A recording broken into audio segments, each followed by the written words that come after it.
UP के CM Yogi Adityanath ने रविवार को यूपी की राजधानी लखनऊ में राष्ट्रीय सिंधी अधिवेशन के समापन सत्र में कहा कि जब 500 वर्ष बाद श्री राम जन्मभूमि वापस मिल सकती है तो कोई कारण नहीं है कि पाकिस्तान स्थित सिंध प्रांत वापस ना ले पाएं।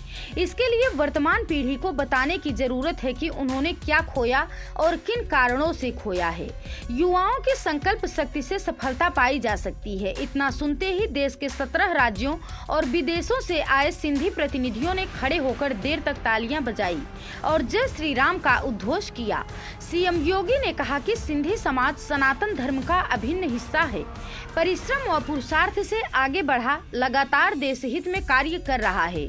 सीएम योगी ने कहा कि अखंड भारत के हिस्से का दुर्भाग्यपूर्ण विभाजन और इसका सर्वाधिक शिकार सिंधी समाज हुआ। ये विभाजन टाला या रोका जा सकता था, लेकिन एक व्यक्ति की जिद ने विभाजन करवाया। उन्होंने कहा कि बड़ा भूभाग चला गया और आतंकवाद के रूप में त्रासदी का दंश देश लंबे समय तक झेलता रहा। अब पीएम नरेंद्र मोदी की अगुवाई में देश में आतंकवाद अंतिम सांसें गिन रहा है। उन्होंने कहा कि कोई सभ्य समाज आतंकवाद को सही नहीं ठहरा सकता। धर्म ग्रंथों व भगवान श्री कृष्ण ने भी यही कहा है कि सज्जनों का संकल्प व दुर्जनों का सफाया होना चाहिए। अपने स्वयं व मानव कल्याण के लिए ऐसा करते रहना चाहिए। सीएम योगी ने कहा कि सभी को अपनी जमीन प्यारी होती है। सिंध प्रांत से आने वाले अपना धर्म, परंपरा व संस्कृति को बचा रहे हैं, समाज के साथ राष्ट्र को मजबूत कर रहे हैं ताकि 1947 जैसी त्रासदी फिर ना हो सके। सीएम योगी ने कहा कि देश है तो धर्म है, धर्म है तो समाज है और समाज है तो हम सबका अस्तित्व है। सभी राष्ट्र प्रथम होने का संकल्प लें। सभी को जोड़ने के लिए कई कार्यक्रम चल रहे हैं। उन्होंने कहा कि राजधानी से अयोध्या की दूरी अधिक नहीं है। जनवरी में रामलला मंदिर में विराजमान होंगे। काशी में बाबा विश्वनाथ परिसर का कायाकल्प हुआ है। वहां से विंध्यवासिनी धाम और तीर्थराज प्रयाग होते हुए भ्रमण कर सकते हैं। इस दौरान सीएम योगी को सिंधी समाज ने भगवान झूलेलाल की मूर्ति, गौ प्रतिमा और अन्य प्रतीक चिन्ह व अंग वस्त्र देकर सम्मानित किया। सीएम योगी ने सिंधी समाज की 6 विभूतियों पंकज आडवाणी को शेरे सिंध की उपाधि से सम्मानित किया। इंदौर के सांसद शंकर लालवानी, लदानी ग्रुप के अध्यक्ष एशन लधानी, सामाजिक कार्य करने वाले राम झाबरानी, टेक महिंद्रा के राजेश वंदी रमानी व बेंगलुरु की सोनाक्षी लदानी को भी सम्मानित किया। हम सब जानते हैं कि सिंधी समाज भारत के सनातन धर्म का एक महत्वपूर्ण हिस्सा है, उसका एक अभिन्न पार्ट है और अपनी परिश्रम और पुरुषार्थ से जिस कार्यक्रम को उन्होंने आगे बढ़ाया वह सम और विषम परिस्थितियों के साथ जूझते हुए, कार्य करते हुए उन्होंने लगातार इस अभियान को जारी रखा। विपरीत परिस्थितियों में हिम्मत न हारना, शून्य से शिखर तक की यात्रा कैसे होती है, भारत के अंदर सिंधी समाज उसका एक उदाहरण है। अरे केवल 1947 के देश के विभाजन की त्रासदी के समय ही नहीं, बल्कि इससे पहले भी आज हम सब पूज्य झूलेलाल जी के प्रति जिस श्रद्धा और सम्मान का भाव व्यक्त करते हैं, हर व्यक्ति इस बात को जानता है पूज्य झूलेलाल जी का वह स्वयं एक वरुण देवता के अवतार के रूप में माने जाते रहे और मानव कल्याण के लिए सिंध की धरती पर उनका अवतरण होना, मानव कल्याण के मार्ग को प्रशस्त करना और उसके माध्यम से आतताइयों को भी उन्होंने इन सब कार्यों से अलग करने की भी प्रेरणा दी, लेकिन साथ साथ समाज को भी एक नई दिशा देने का कार्य किया। 1947 में जब देश का विभाजन होता है, ये विभाजन टाला जा सकता था, रोका जा सकता था। एक व्यक्ति की महज जिद ने देश को विभाजन की त्रासदी की ओर ले गया। लाखों लोगों का कत्लेआम होता है, भारत का एक बड़ा भूभाग पाकिस्तान के रूप में चला जाता है, लेकिन आज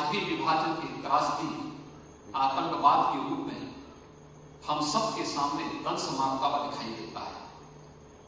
भाइयों बहनों, ये तो देश का सौभाग्य है कि आज प्रधानमंत्री नरेंद्र मोदी जी के नेतृत्व में आतंकवाद भारत के अंदर अपनी अंतिम सांसें गिन रहा है। और मुझे लगता है कोई भी सभ्य समाज आतंकवाद को, उग्रवाद को, किसी भी प्रकार की अराजकता को कभी मान्यता नहीं दे सकता। अगर मानवता के कल्याण का मार्ग हमें आगे बढ़ाना है तो हमें उस प्रकार की किसी भी दुष्प्रवृत्ति को जो समाज की सुरक्षा के लिए सभ्य समाज के नाम पर कलंक हो, उसको पूरी तरीके से समाप्त करना ही होगा।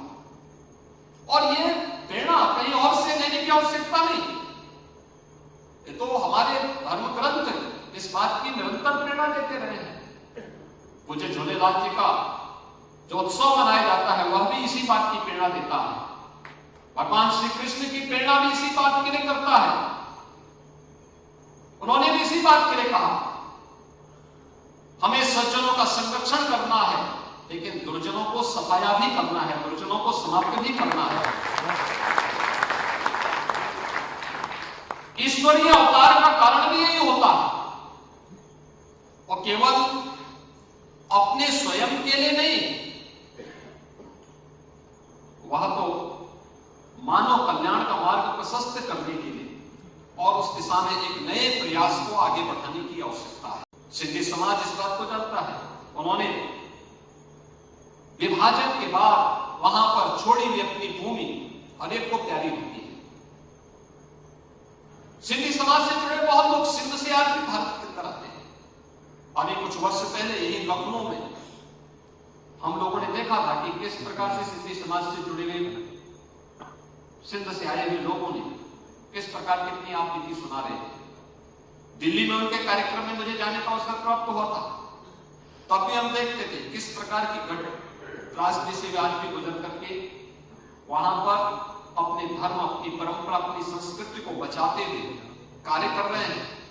लेकिन भारत के अंदर हम एक सुखद और अच्छे माहौल में प्रगति के नित नए प्रतिमान स्थापित कर रहे हैं।